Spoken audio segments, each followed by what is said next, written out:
Hi everybody, this is Everyday Commentary, and I haven't done one of these videos in a long time, if ever. And what I'm going to do is I'm going to lay out for you my everyday carry. And so, what we have here is a stack of stuff. I'm going to go through these things one at a time, tell you why I like them.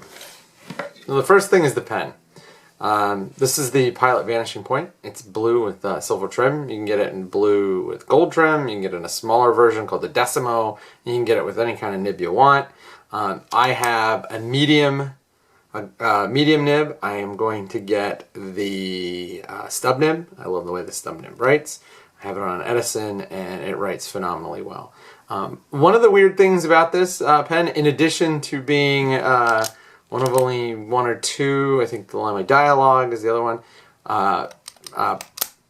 clicky fountain pens, is that this is also one of the cheapest pens on the market with a gold nib standard. And if you like a soft, smooth writing experience, then you'd be really hard pressed to beat a gold nib, especially a Pilot gold nib. So for like 140 bucks, you get a really unique fountain pen, and it also happens to be a really good writer. Right now, it is running Pilot's Iroshizuku in it, and it's Konpeki, which is their blue, and it's blue with just a tiny dash of like turquoise or green. It's really wonderful, and I don't use cartridges anymore. The Konpeki was $35. I bought it 18 months ago, and I probably have a third of the bottle left. So, and I use this pen every day. So, this is a really great pen. It's not just a great pen in the sense that, like, empirically it's a great pen. It has a lot of good features. It performs well. But for the money, it's a really great pen. Just the idea of saying, like, oh, this is one of the cheapest ways to get a gold nib on the market. If that was true and it didn't have any of the other really nice features like the smooth writing or the really novel design with the clicky, I would still say this is a great pen. But it's a great pen and it's a good value. So there you go. I like the way it writes. My finger, I have a very traditional style grip, and so it writes very nice for me. And fountain pens write nicer than other kinds of pens. In general, less pressure. So if I'm taking tons and tons of notes, it doesn't kill my hand. So this is the Pilot Vanishing Point with the medium nib running Iroshizuku Konpeki, and it has the blue barrel with the silver furniture. I do want a Rodin version, so if I ever win the lottery or something, I will probably upgrade because it's like $400. So there's the Pilot Vanishing Point as the pen. Here is my knife and flashlight that I've been carrying quite a bit, and I think that will continue into the foreseeable future. This is the Gareth Bull Small Shimori. Oops, almost hit the, there we go. It's a wonderful, wonderful everyday carry knife. It is a very small, well, not very small, but smaller. This is the Skyline. You can see it's smaller than that.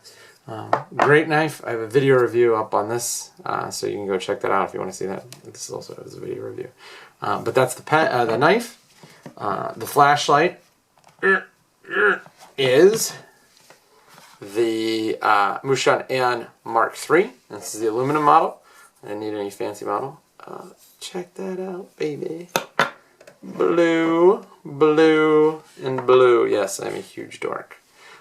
This light is a great light. It runs on a CR2 battery, and it has low, medium, and high output, all accessible via this really great clicky. It has a double dip pocket clip, and it is the size of my thumb. This is an awesome light. The run times are bonkers. The high is around 160, 180, 200 lumens, something like that. The reality is you probably wouldn't be able to see the difference between 160 and 200 lumens. So it's not the brightest light in the world, especially compared to something like the S1R Baton, which is super bright, about the same size, and it's 900 lumens. But this thing will run forever. Like I've had it since before it came out, because it was one of the prototypes, and I had the prototype, and this is one of the first productions.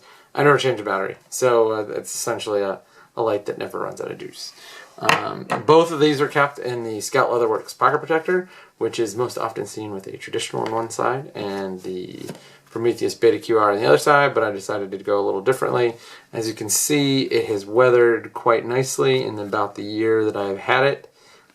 It's taken not a beating, but I've used it pretty regularly, so there's that.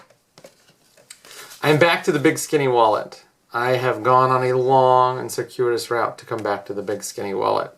The reality is I just, especially with changing jobs and going to federal court, I need to carry more cards than I did before. So the Saddleback Leather ID wallet was not working. The Bellroy note sleeve, as great as it was not working.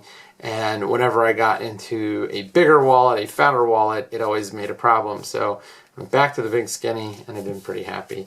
And then the last thing is I have an iPhone 7. So that's my everyday carry. Carry all that stuff pretty much every day. I have a set of keys that I also use, and I have a water bottle, which is a Hydro Flask with a Human Gear cap on the top. It's great. So there you go.